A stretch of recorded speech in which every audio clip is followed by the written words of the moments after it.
Ya, kita lanjutkan Bung Toel. Kita bicara soal mental timnas kita semalam yang luar biasa, di luar dugaan kita semua dan juga mungkin di luar dugaan tim Thailand. Iya, final pertandingan yang berbeda, mentalitas yang menentukan, dan itu biasanya akan cair apa tidaknya itu di menit-menit awal.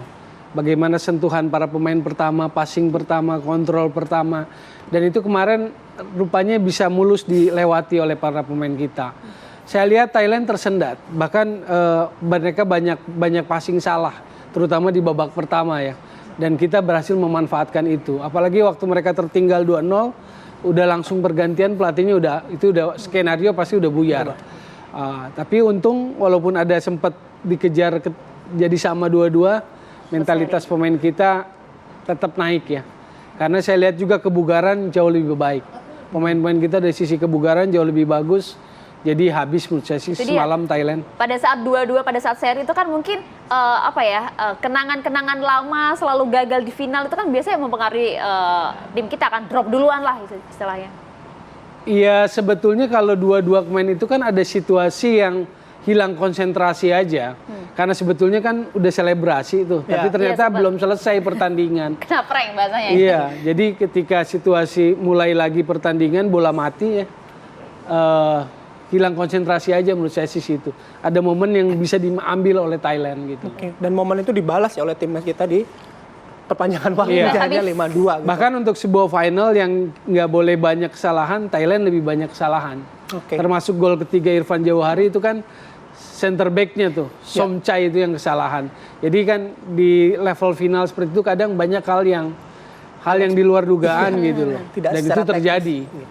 Baik, saya ke Coach Indra Safri lagi. Coach, mungkin kita tidak membahas secara teknis banget gitu ya, tapi kami ingin tahu yang Coach sampaikan nih ke adik-adik, ke pemain tim ketika akan berlaga dalam final, apa saja Coach? Jangan gitu. Ya, ya. Bisa ya didengar suaranya? Halo. Dengar. Aman. Oke, baik. Silakan Coach. Ya, ulangi lagi tadi apa yang disampaikan ke adik-adik kita dalam semua situasi kemarin dari awal. Nah, itu dia. Iya. Proses kemarin atau final itu kan proses dari 5 pertandingan sebelumnya. Jadi seperti yang saya sampaikan di awal, tim ini kan berkumpul yang lengkap itu yaitu pada tanggal 25 persis kita mau berangkat. Baru bergabung 3 pemain ditambah pemain-pemain Persija. Jadi saya butuh waktu untuk membangun tim dan proses di grup itu saya jadikan proses untuk menuju ke semifinal dan final.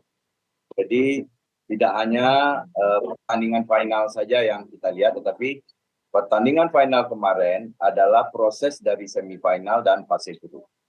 Dan saya kemarin benar-benar menemukan komposisi terbaik dari hasil grup dan semifinal kemarin. Tetapi memang kita minus ya satu pemain yaitu Arhan. Jadi 11 terbaik sebenarnya kemarin itu plus Arhan. Tetapi yang saya bikin happy adalah dari 20 pemain itu siapapun yang bermain memberikan kontribusi malahan lebih dari pemain-pemain yang bermain 90 menit. Contoh pergantian-pergantian yang kita lakukan, pemain-pemain tersebutlah yang memberikan kontribusi gol yang lahir di tim kita. Jadi itu yang pertama. Yang kedua, masalah selama ini kita selalu, ya saya masih ingat juga dari pertandingan-pertandingan yang sebelumnya, kita selalu kalau berhadapan dengan tim-tim yang dulunya sering mengalahkan kita selalu minder. Mau dengan Korea kita minder, dengan Thailand kita minder, dengan Vietnam kita minder. Di briefing kemarin saya bilang, apa yang kalian ragukan dengan Thailand? Thailand nggak pernah juara dunia kok, ya kan? Jadi tidak ada alasan kita untuk takut dengan Thailand. Malahan saya pikir kita lebih baik dari Thailand dan itu dibuktikan. kemarin ya tuntas dari pertandingan pertama ke pertandingan yang ke-6 final kemarin, mereka buktikan bahwa mereka adalah yang terbaik dari 11 negara yang ada di Asia Tenggara. Nanti saya kemarin juga berpesan ya sama dengan Pak Maji di ruang ganti setelah kita selesai. Dan ini jangan dijadikan peak-nya sepak bola Indonesia. Ini baru awal. Dan saya berpikir, jadikan ini momentum untuk kita berprestasi, momentum untuk kita lebih bersatu, momentum kita untuk lebih saling menguatkan di antara kita. Karena apa? Karena sepak bola di Indonesia, dengan besarnya negara kita, banyaknya potensi kita, nggak bisa diselesaikan oleh orang per orang dan oleh federasi sendiri. Dalam rangka itu kami, makanya saya selalu berterima kasih kepada klub. Karena klub itulah pabriknya pemain. Dan juga berterima kasih kepada pemerintah lewat Kemenpora, mensupport kita, KOI. Apalagi kemarin CDM menyediakan lapangan 3 loh. CDM menyediakan lapangan untuk kami berlatih di sini. Ya, jadi tidak ada alasan sebenarnya kita untuk tidak optimis untuk sepak bola kita ke depan. Ya, usai wejangan yang disampaikan dengan hasil yang luar biasa 5-2, apa yang disampaikan oleh timnas kita, Coach, kepada Coach? Ya, dengan hasil 5-2, apa sebetulnya yang dibisikkan di lapangan kepada timnas kita? Mungkin nggak bisikan, kalau bisikan udah kayak dukun saya jadi. Jadi benar-benar Ada teriakan, tapi ada bisikan juga. Makanya saya lihat ada bisikan. jadi begini, jadi kan mempersiapkan tim, apalagi itu di final.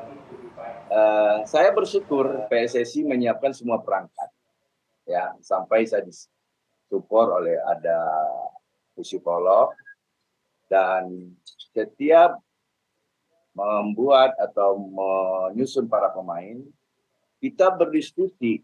Satu, berdiskusi tentang menyiapkan game plan yang akan kita lakukan nanti. Yang kedua, non teknisnya kita melakukan diskusi dengan psikolog, dengan bahkan saya sendiri secara diam-diam saya telepon istrinya, dia adalah dan saya minta support mereka gitu.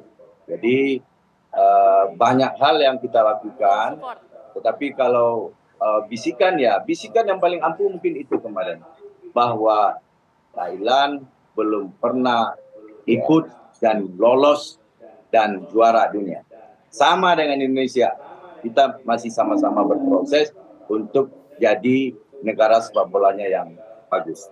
Nah, Indonesia kurang apa coba? Kita kurang banyak potensi. Ya, usia 4 sampai 15 tahun itu di Indonesia itu 50 juta. Maka sih nggak ada 2% saja yang pemain sepak bola yang kualitas gitu. Sekarang ke depan ya sudah kita akhiri, mungkin cukuplah seminggu lagi ya euforianya. Setelah itu kita kerja untuk sepak bola kita Menuju Piala Dunia. menuju ke arah yang lebih baik. Oke, baik. Saya sedikit ke Pak Sumarji sebelum ke Bang EG, nanti penutup di Bang Toel. Pak Sumarji, saya ini menyuarakan aspirasi netizen ya. Betul. Gitu ya. Jadi kemarin di insiden, apalagi ketika melihat Pak Sumarji itu ya dipukul dan lain sebagainya. Ayo dong proses selanjutnya. Nah, padahal kan kita tahu bahwa insiden seperti itu bisa saja terjadi di sebuah pertandingan. Sebagai manajer timnas, apa yang akan dilakukan, Pak? Ya, jadi kalau saya melihat itu adalah dinamika di pertandingan dengan tensi yang cukup panas. Maka semalam kita sudah koordinasi dengan teman-teman, baik Exco, Pak Ketua Umum, dan juga Pak Wakil Ketua Umum. Prinsipnya kita akan menunggu saja apakah kira-kira langkah kita ke depan. Intinya kalau saya secara pribadi, dinamika seperti itu hal yang biasa di pertandingan dengan tensi yang cukup panas. Dan itu sudah kewajiban saya untuk bisa menyelesaikan itu dengan kondisi yang seperti itu. Saya kira tidak perlu diperpanjang, dan yang membuat kita bangga itu adalah hasil yang benar-benar, mohon maaf nih, bisa mempermalukan Thailand lah dengan skor yang cukup telak 5-2. Itu sudah menghilangkan rasa sakit dan Sampai saya betul-betul hilang semua, sakitnya hilang dengan skor yang Nah, seperti itu itu. dia. Bang Ege. Terima kasih. Oke, boleh Bang Ege. Kalau tadi kita sudah bahas soal euforianya luar biasa, dari segi permainan bagaimana timnas kita? Dari segi permainan, harusnya ke coach ya, tapi saya mau sedikit saja ingin mengatakan saya beruntung sekali dalam sejarah 32 tahun itu bisa agak sering ketemu dengan coach ya di hotel yang sama juga. Saya juga banyak menyampaikan, ini terima kasih juga loh kepada semua pengkritik ya coach ya. Jadi kami juga diskusi, jadi Mas Reva, Edisa, kemudian Rendra, Opan, dan lain-lain itu kalau ada suaranya di WA Group itu kami sampaikan. Dan luar biasa kedua orang berjiwa besar ini menanggapinya. Jadi sekali lagi, betul kata pelatih Jepang Isara Sritaro itu ya, pemain ke-12 pelatih Thailand tepatnya Sritaro itu bahwa mereka khawatir kepada pemain ke-12 yaitu penonton, juga pemerhati, pengkritik yang kebetulan kemarin boleh dibilang semuanya sepakat mendukung. Dan sama seperti yang kita nyatakan di Aki pagi satu hari sebelumnya, saya yakin bahwa ya tanpa mendahului yang di atas, saya yakin kita setidaknya bisa menang 3-2. Tapi karena pemain mereka berkurang 2, ya jadi ditambahlah 1-1 ya, jadi 5-2. Atau kata Coach Indra, Coach Indra bilang, mereka nggak mau kalah 2-1, nggak apa-apa, kita kasih 5-2 katanya. Itu kata Coach Indra. Cenayang kali lah Bang Ege ini, pokoknya cenayang kali. Tapi Bang Toel, singkat saja, apa mungkin pesan-pesan untuk timnas kita? Ya saya pikir nikmatilah, karena memang berhak untuk menikmati yang ke depannya ini baru awal. Semoga Jangan jumawa sustain. juga ya. Ya, sustain. Semoga hasil dari SEA Games ini pembuka, tentu sustainnya kita tunggu. Karena kalau kita lihat Thailand sebagai contoh, misalnya Raja di Asia Tenggara, kan 93 sampai 2007 mereka terus tuh 8 kali berturut-turut. 8 kali berturut-turut juara SEA Games aja belum kemana-mana di Asia kan. Belum mapan di 10 besar Asia, 12 besar Asia belum mapan. Jadi ini biarlah jadi trigger, jadi stimulus, jadi milestone untuk pencapaian berikutnya. Oke. Karena konsisten itu penting, sustain itu penting. Oke, sip. Terima kasih banyak, Bung Toel. Ya, Pak Sumarji terima kasih, Pak Sumarji, terima Bang Ege kasih. terima kasih, Coach Indra Safri Coach, juga terima terima kasih kasih. Nanti banyak. kalau sudah ke Jakarta kami tunggu di studio dengan tim nasional, Ya, kita kita ngobrol lebih ngobrol banyak, kita kunci jadwalnya dari sekarang. Terima kasih sekali lagi semuanya, Coach. selamat istirahat. Assalamualaikum. Berdua. Terima kasih Bung Toel. Terima kasih juga Bang Ya, Toel karena yang tadi selalu di akhir memberikan perbincangan kita di Apa pendapat-pendapat Indonesia dan pagi hari ini, menyampaikan pemirsa juga. terima kasih sudah bersama kami kurang lebih 2 jam pada pagi hari ini. Saya Maria Segaf dan Bayu Androto pamit undur diri. Terima kasih, selamat pagi dan sampai jumpa.